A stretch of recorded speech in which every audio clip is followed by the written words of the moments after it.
Quais são as formas de tratamento para a doença de Peyronie?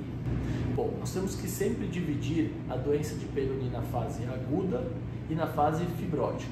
Então vamos lá, a fase aguda, que é a fase inflamatória, é quando o paciente inicia com dor e com início de curvatura. Então o paciente começa a perceber uma dor, principalmente durante a ereção, e começa a perceber que o pênis inicia um processo de entortamento, inicia-se uma curvatura do pênis que não tinha antes. Essa primeira fase, então, denominada de fase inflamatória, o nosso objetivo é sempre esfriar a doença. O que eu quero dizer com isso? Fazer com que o processo inflamatório se torne mais brando e cesse. Existem algumas medicações, principalmente via oral, que nós podemos tentar com esta finalidade. Contudo, é importante que o paciente entenda que não existe no mundo um tratamento padronizado para o Peyronie. Essas medicações, elas são, como eu propriamente falei, tentativas de fazer com que o processo inflamatório diminua. Nós não temos garantias nessa fase aguda. Normalmente, em torno de 9 meses após o início da doença, nós vamos ter o estabelecimento da fase fibrótica da doença. É como se fosse uma sequela, que a partir daí o pênis não progride em curvatura e também não apresenta mais dor. Na fase fibrótica é quando nós vamos avaliar se tem necessidade ou não de submeter esse paciente à cirurgia. A grande pergunta a ser respondida é se essa curvatura, essa alteração, ela impacta na penetração, impacta no intercurso sexual do paciente ou não.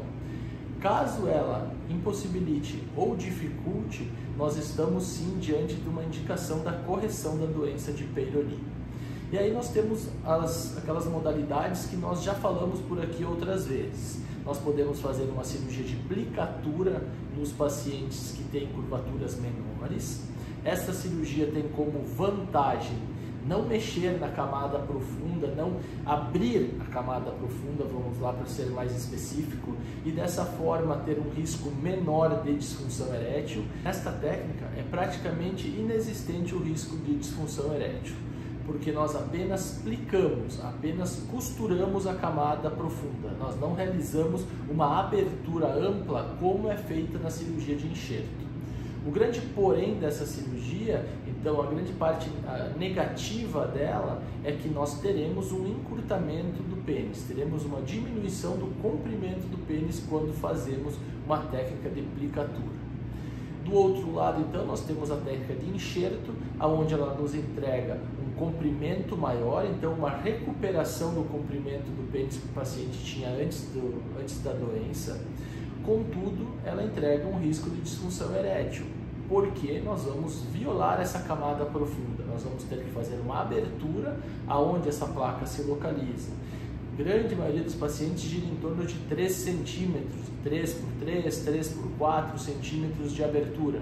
E com isso nós temos um defeito grande que será fechado pelo enxerto. Nestes casos, o risco de disfunção erétil é mais significativo.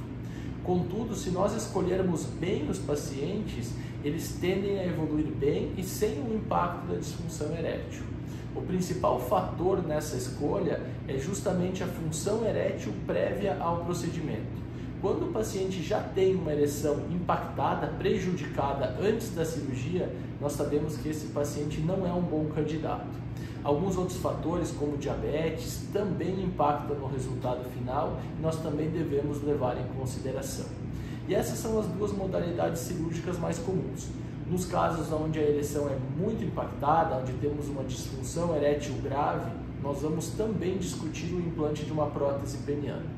Então esse é o cenário geral. Nós temos diversas opções de tratamento, contudo, cada paciente tem um cenário único e deve ser discutido com o seu médico. Nós devemos discutir então com o paciente qual a melhor opção para cada caso. Eu sou o Dr. Bruno von Millen, urologista e andrologista. Se você gostou do conteúdo, me siga no canal.